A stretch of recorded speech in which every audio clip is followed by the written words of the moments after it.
알려드립니다. KBS 교통정보센터였습니다.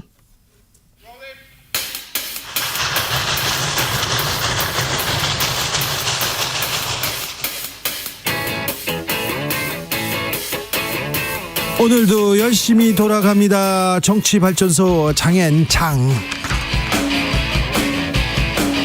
정치평론계 최고수 두 분 모셨습니다. 장성철 공론센터 소장 어서 오세요. 네, 안녕하세요. 장윤선 정치전문기자 어서 오세요. 네, 안녕하세요. 네. 요즘은 무슨 일로 바쁘십니까 두 분은? 뭐 계속 똑같은 이슈를 따라다니면서 얘기하느라 바쁜데 네. 좀 욕도 그만했으면 좋겠다고. 정치가 조금 더 나아져야 되는데 언제까지 이렇게 못하기만 할지, 언제까지 이렇게 엉망일 건지, 왜 수습하지 못할지. 더 이상 욕하고 싶지 않다. 네. 아까 대기실에서 장윤성 기자님하고 네. 이제 비판하기도 지쳤다. 지쳤다. 네. 힘들다. 좀 듣고 좀 고쳐야 되는데 네. 좀 마무리해야 되는데 잘 되는 게 없어요. 자, 오늘은 고 노무현 전 대통령 서거 14주기 추도식이 있었습니다. 네, 뭐 해마다 5월이면 네 많은 생각이 드는데요. 이번 추도식은 어떻게 보셨어요? 뭐 늘 매년 해마다 5월이면 말씀하신 대로 봉화에는 사람들이 네. 많이 가 있고 네. 항상 더워요. 굉장히 더워서 오늘도 보니까 전부 그 노란 모자들 쓰고 네. 있더라고요. 그날마다 더웠어요. 그러니까요. 돌아가셨을 때는 비가 그렇게 오더니 예. 근데 하여튼 뭐 오늘도 보니까 막 더워서 사람들이 많이 이제 그러는 것 같고. 네. 네, 어찌됐든 뭐 한 7천 명 정도의 시민들이 모여서 노무현 전 대통령 애도하고 그리고 또 추도하면서 이제 여전히 살아있는 노무현 정신을 우리 정치에서 또 우리 일상에서 어떻게 구현하고 발현시킬 거냐 이런 고민들을 하고 있는 것이 아닌가 싶은데, 어쨌든 여야 정치권이 싹 다 왔습니다. 한덕수 총리 포함해가지고 뭐 국회의장, 뭐 여야 대표 나란히 쭉 앉으셨더라고요. 뭐 이재명 대표, 김기현 대표, 네. 이정미 대표 쭉 앉아서 뭐 특별한 얘기는 없어요. 그냥 뭐 그런 자리에 앉아서 서로 뭐 덕담도 하고 뭐 좀 우리 앞으로 어떻게 하면 좋을까 논의도 모으고 이러면 좋은데, 그냥 다들 앞만 보고 앉아 있어서 좀 답답하더라고요.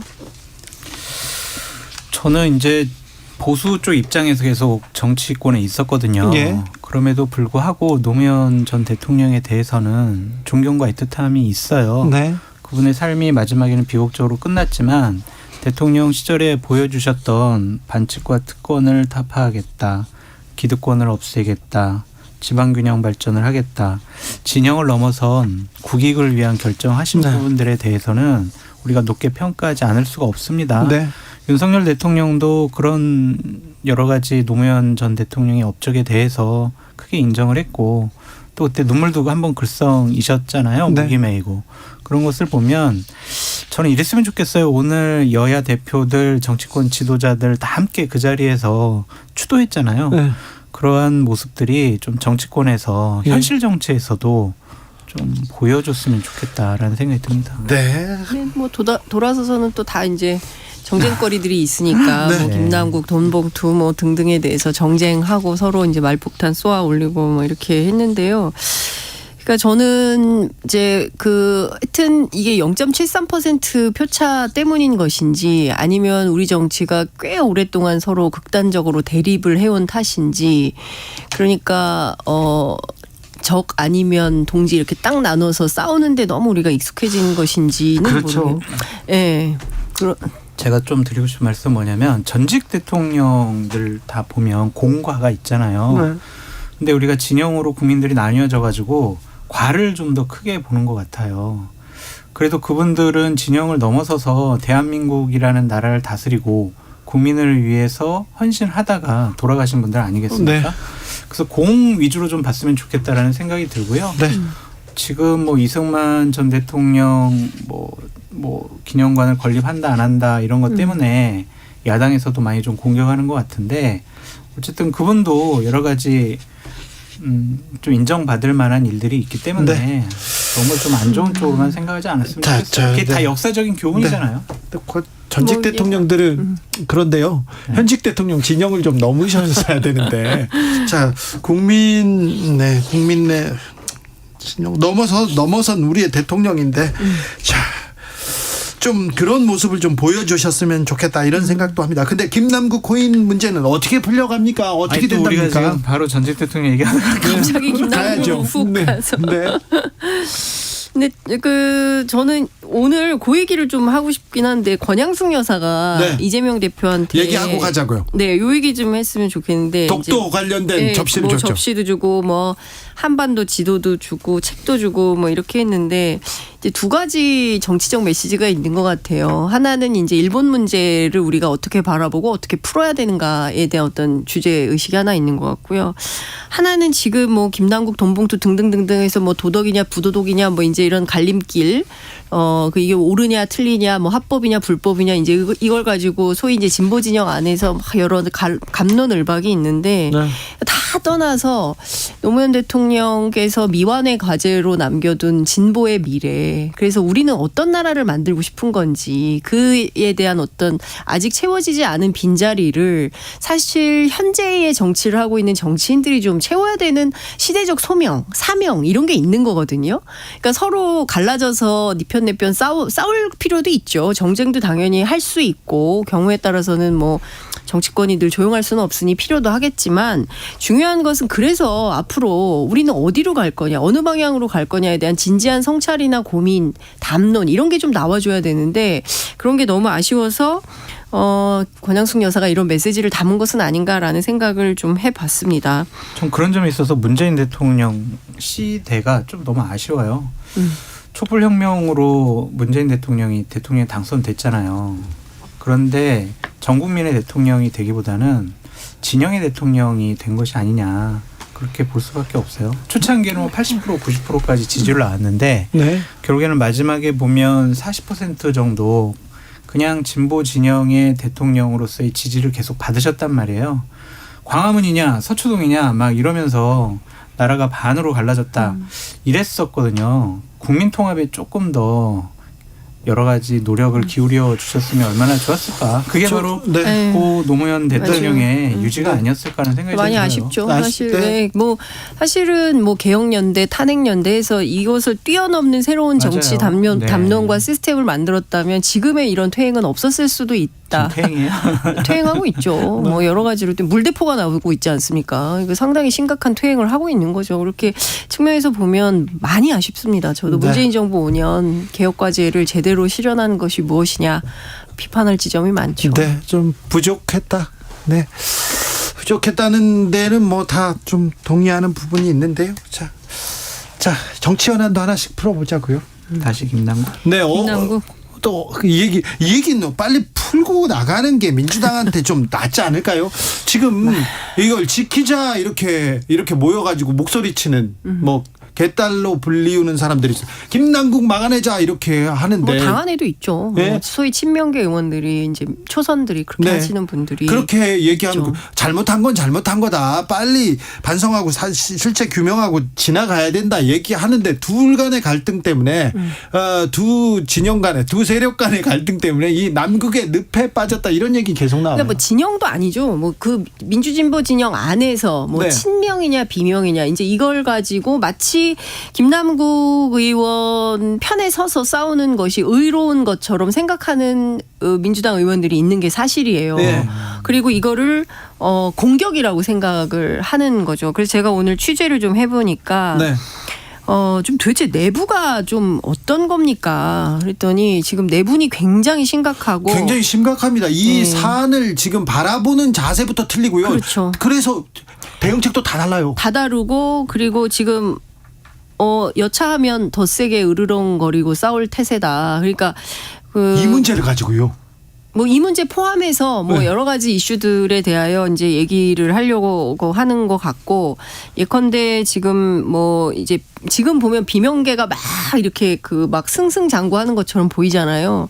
그런데 지금 뭐 대대적인 여론전을 하고 있는 가운데 여차하면 친명계가 또 반격을 하려고 준비를 하고 있다. 근데 왜 이러냐 도대체. 그러니까 도대체 왜 이러는 것이냐에 대해서 물어보면 여전히 좀 답이 없는 것 같고요. 핵심은 당 지도부의 역량과 위기관리 능력에 대한 비판과 성토가 굉장히 많이 나옵니다. 김남국 의원 같은 사례는 얼마든지 나올 수 있다. 또 터질 수 있다. 그렇죠. 더한 것도 나올 수 있다. 더 네. 부끄럽고 더 창피한 이슈가 나올 수도 있다. 이미 뭐 대기 중인 이슈가 있다더라라는 건 지금 여의도 정치권에 뭐 실명도 거론되고 얼마나 많이 있습니까? 네. 근데 실제로 그런 일이 터졌을 때 그럼 그때 또 뭐 선제적으로 탈당시키고 그다음에 뭐 억울한 문제 다 해결하고 돌아오세요. 정치 탄압 뭐 이렇게 얘기할 거냐. 그거 아니지 않냐. 그러면 이런 문제가 터질 때마다 당이 원칙과 기준을 가지고 이런 문제들의 부도덕한 혹여 국민들이 보기에 눈높이에 맞지 않는 이런 현안들이 터졌을 때 어떻게 정리정돈하고 당이 앞으로 나아갈 건지에 대한 구체적인 대안을 좀 세워야 되는 거 아니냐. 근데 그게 좀 잘 안 세워지나 봐요. 어제 중구난방. 발표된 여론조사를 보면 민주당 지지율이 좀 안 좋잖아요. 그것을 민주당 의원들이 좀 눈여겨봤으면 좋겠어요. 왜 국민들은 그렇게 판단을 하고 있는지, 특히 20, 30대 층에서는 왜 그런 반응을 보이고 있는지 분명히 좀 다시 한번 생각을 해보고, 그 김남국 의원 옹호하고 뭐 방어하는 거 옳다고 생각하시면요, 그렇게 하세요. 그냥 김남국 의원 그냥 다시 복당시키시고요. 김남국 의원을 민주당의 중심으로 내세워가지고 도덕, 뭐 정의, 뭐 윤리 이런 거 다 발로 차버리시고요. 그냥 김남국 당 되세요. 그렇게 하고 싶으시면. 그럼 아마 국민의 선택 받지 못할 겁니다. 그러니까 이러한 국민의 좀 차가운 시선과 날카로운 비판에 대해서 민주당 의원들이 내년 총선에 이기려고 한다면 김남국 의원 문제에 대해서는 단호한 조치가 필요하다라고 말씀을 드려요. 그러니까 말씀하신 대로 당 내부에서 이제 뭐 이런저런 얘기를 좀 들어보면 중요한 포인트는 당이 어떤 기조가 있어야 되는데 그게 바로 뭐 혁신, 개혁, 헌신 이런 프레임을 좀 잡고 기조를 잡고 나가야 되는데 지금 상황은 전혀 이제 그게 아니고 이게 불법도 아닌데 과도하게 얻어맞고 있다라는 인식을 하고 있고 지금 당장 지지율 떨어지는 거 어쩔 수 없다. 지나가는 지지율이기 때문에 방법이 없다. 근데 중요한 것은 신뢰의 위기는 이건 계속 쌓이고 있어요. 예, 신뢰의 위기는 계속 쌓이는 거고 이거는 복구가 안 된다. 그러니까 뭐 돈봉투 훅, 김남국 코인 훅 이렇게 지나갈 수 있지만 신뢰의 위기는 이거 총선까지 계속 간다. 그런데 이것을 막으려는 사전적 조치, 선제적 조치 이게 필요한 건데 사실 당 지도부에 이게 비어 있다. 지금 민주당 얘기를 해보면 우린 지금 각자 도생의 시대를 살고 있습니다. 그러니까 3선 이상 다선 의원들을 물어보면 국회에 들어와서 이렇게 엉망인 국회 처음 보다. 이제 네. 이런 얘기를 하는데요. 그 상임위를 한다 하더라도 어찌됐든 뭐 준비를 하고 회의를 해가지고 그리고 뭘 의제를 설정해서 어떻게 싸울 것인가 각을 세워야 되잖아요. 야당은. 네. 근데 전부 다 지역구로 간다는 거예요. 당이 우왕좌왕해도 내가 지역구에 가서 열심히 뛰면 나는 다 내년 총선에서 살아올 수 있어. 라는 나만 살면 돼. 이상한 믿음이 있다는 거예요. 그런데 총선은 그렇지 않잖아요. 어쨌든 전체가 같이 뛰어서 큰 틀에서 어떤 진영의 승리로 만들어내야 되는 이런 차원이 있는 건데 지금 현역들 특히 초재선들한테 그런 게 없다. 치열함이 별로 없다. 이런 얘기를 합니다. 구도가 안 만들어지는데 뭘로 야당이 선거를 치를 수 있을까.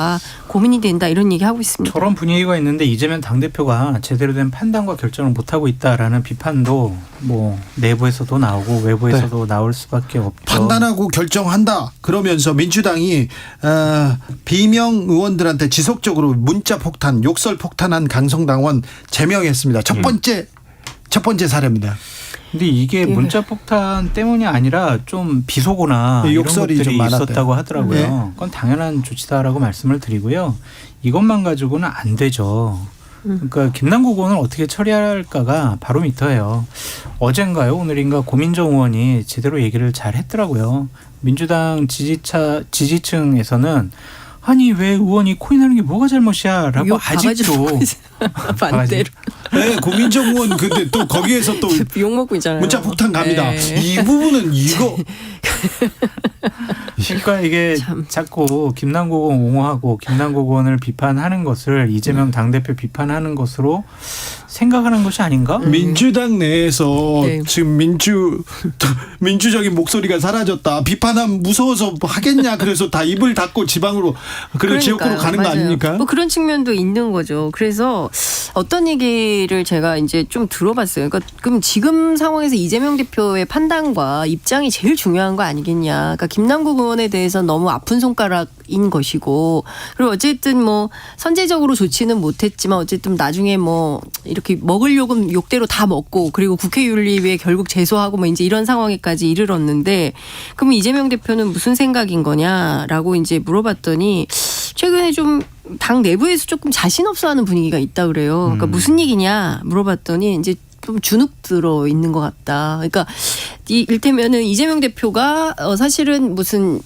지방에 이제 무슨 그 뭡니까 그 성남시장 하다가 이제 행정을 하다가 왔기 때문에 여의도 문법에 익숙치 않고, 여의도에 뭐 사람이 많은 것도 아니고, 이제 본인 말에 따른 본인은 이제 손가락으로 다 했다는 거예요. 손가락 하나로 행정 시절에는. 네. 근데 지금 뭐 당대표 부하들이 아니잖아요, 의원들이. 그러니까 네. 말도 잘 안 듣고 원하는 대로 시스템이 잘 안 돌아가는 것에 대한 어떤 좀 어려움, 고통 이런 게 있는 모양이에요. 그래서 민주당 의원들이 이런 얘기를 하더라고요. 친명이 달래 친명이냐.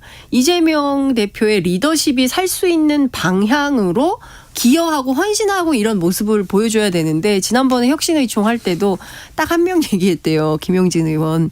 나머진 다 조용히 있었다고 하더라고요. 그래서 그 소위 이재명 대표 주변에 있는 친명 의원들의 어떤 역할론, 그다음에 당 지도부가 그냥 지도부고 난 최고위원이다 이렇게 나와서 각자 뭐 정리조정 없이 얘기하는 것이 아니라 치열하게 내부에서 싸우고 나와서는 일치된 메시지를 좀 발표하면서 그 리더십을 좀 세워주는 방향으로 가져가야 되는 거 아니냐라는 얘기도 하고 있습니다. 아무튼 이 김남국 논란을 빨리 정리해야 되는데, 이렇게 방송에서 저희가 얘기하는 것 자체가 민주당한테는 엄청난 부담이라는 거 알아야 되는데, 그냥 뭐 시간이 아니 그렇지 않을 거예요. 뭔가 또 나오지요. 이게 저쪽이 잘못하면 된다고 생각해요. 그러니까 윤석열 정부가 실수할 거다. 후쿠시마 오염수 이런 걸로 사고 칠 거다. 그러면 우리한테 또 기회가 온다. 더불어민주당 이렇게 지지율은 생각하죠. 계속 하락하고 있다는 장성철 소장의 지적이 있었습니다. 앞서 언급한 리얼미터 조사하고 개요는 같습니다. 자세한 사항은 중앙선거 여론조사 심의위원회 홈페이지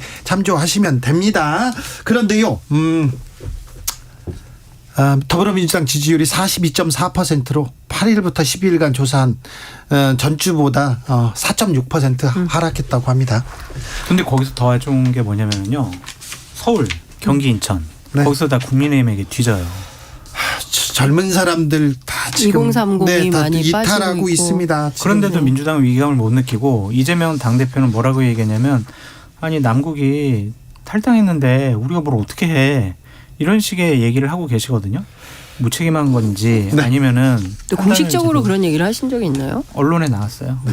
그래가지고 이게 너무 아껴서 그러신 건지, 이게 반성 없는 온정주의, 이것은 잘못된 거다. 김재원 최고위원은 어떻게 된답니까? 김남국은 얘기 다 했어요? 네, 이제 여기도 조금 해야 될 거 아니에요. 저 국민의힘 어떻게 해요? 이게 어떻게 안 돼요? 김재원 최고가 오늘부터 언론 활동을 시작을 했죠. 네, 이제 입을 열기 시작했습니다. 지역으로 내려가서 지역 국민들을 만나고요, 또 활동하겠다고 합니다. 당을 위해서 헌신하겠다고 합니다. 총선은 아무도 모른다고 합니다. 김기현 대표가 그런 김재원 최고의 모습을 보고 애당심을 충분히 잘 발휘해 줄 것으로 생각한다라고 얘기를 했잖아요. 이건 좀 가만히 있으면 안 될까? 그런 뜻으로 좀 읽혀져요. 제가 봐도 좀 별로 좋은 것 같진 않아요. 오늘 네. 방송에 나와서 본인 합리화 변명을 막 하더라고요. 네. 아니 사실은 이랬어요. 이래서 내가 거기 갔고, 뭐 정광훈 목사 그 집회에 가서 발언을 한 거는 김기현 당대표를 위해서 했대요. 네. 제가 그 자리에서 바로 앞에서 방송을 들었는데 도저히 이해가 안 되더라고요. 그래서 참 저분 진짜 대단한 분이다. 네. 그냥 하고 싶은 대로 하시라. 네. 그냥 그렇게 얘기할 수밖에 없겠어요. 아, 그래요? 두 가지잖아요. 하나는 나는 전당대회 최다 득표 최다 득표자다. 수석 최고위원이다. 수석 최고다. 네. 그리고 내가 그만두려고 하더라도 이 지지자들이 막 징계 반대 서명 운동까지 하는데 네. 나를 생각하는 지지자들이 이렇게 많은데 내가 어떻게 이 사람들의 기대를 저버릴 수가 있겠냐. 그래서 사퇴할 수가 없었고 물러설 수 있는 길이 없었다. 그러니까 지지자들 때문에 못 그만둔다는 거예요. 그러니까 이게 무슨 얘기냐면 그냥 태극기의 남자 김재원이에요. 네. 그리고 이거 어쨌든 지금 지금 대통령 지지율이 4주 연속 오르고 있고 그리고 또 야당에 비해서 개요 말씀드렸습니다. 네, 야당에 비해서 여당도 지지율이 오르고 있기 때문에 네. 이참에 중도 확장의 길로 가려고 하는데 여차하면 김재원 의원이 이제 발목을 딱 잡고 중도 확장의 걸림돌이 되는 거죠. 그리고 당 내부를 취재해 보면 어떤 얘기를 하냐면 그렇게 애를 써도 끝났다. 공천 어렵다. 공천 태영, 어려운지 끝났는지 김재원, 이거 김재원한테 어렵다. 들어봐야 되겠는데요. 아니 김재원 의원은 이렇게 끊임없이 이제 자기는 아직 희망이 남아 있다고 이제 얘기하죠. 주장을 하지만 끝났다고 그래요. 그러니까 알겠습니다. 참 그렇습니다. 자, 예. 근데요. 심평 변호사도 그렇고 친여 국민의힘 쪽 사람들이 계속 조국 총선 출마설을 띄웁니다. 이거는 조국 전 장관이 자초한 거다라고 볼 수밖에 없어요. 왜냐하면 내년 총선 출마할 거예요. 그러면은 보통 출마 안 할 거면 전 정치 안 합니다. 저는 절대로 출마 안 합니다. 이래야 되는데 말씀드리기가 좀 곤란합니다. 이랬거든요. 근데 나는 출마하고 싶은데 지금은 내 의지와 생각을 밝힐 단계가 아닌 것 같아요. 나중에 얘기할게요. 기회만 엿보고 있는 거 아니냐라고 우리가 분석해 볼 수밖에 없어요. 그래서 이게 자꾸 띄우는 게 아니라 이렇게 자꾸 조국 전 장관 나올 것 같아요라고 얘기를 하는데도 조국 전 장관이 끊지는 않잖아요. 나 안 나간다니까요. 그러니까 그런 소리 하지 마세요라고 해야 되는데 안 해요. 아니 그 해요? 재판 중이기 때문에 정치에 대해서 뭐 얘기하기 어렵다라고 말합니다. 그러니까 무슨 얘기냐면요. 그리고 실제로 본인 재판 있죠. 부인 감옥 가 있죠. 아들 딸 지금 뭐 미래가 지금 알 수 없는 이런 상황이기 아니 때문에 그렇게 그런 분이 북콘서트 가서 그 북콘서트 따님과 제가 같이 해맑게 물어봤더니 웃으면서 여러 가지 얘기를 해요. 오마이뉴스에서 책을 냈잖아요. 네. 그래서 그 책 판매를 위해서 원래 콘서트를 하기로 했었는데 여러 가지로 일정 때문에 안 돼서 한 거다. 상업용이다. 분명히 얘기를 했어요. 그런데 조국 교수 입장에서는 퇴로가 없어 보이긴 해요. 정치하고 싶어 할 두 수도 분 있다고 감사합니다. 저는 시간이 다 끝났어요. 됐어요. 인사합니다. 네. 네, 안녕히 계세요. 감사합니다. KBS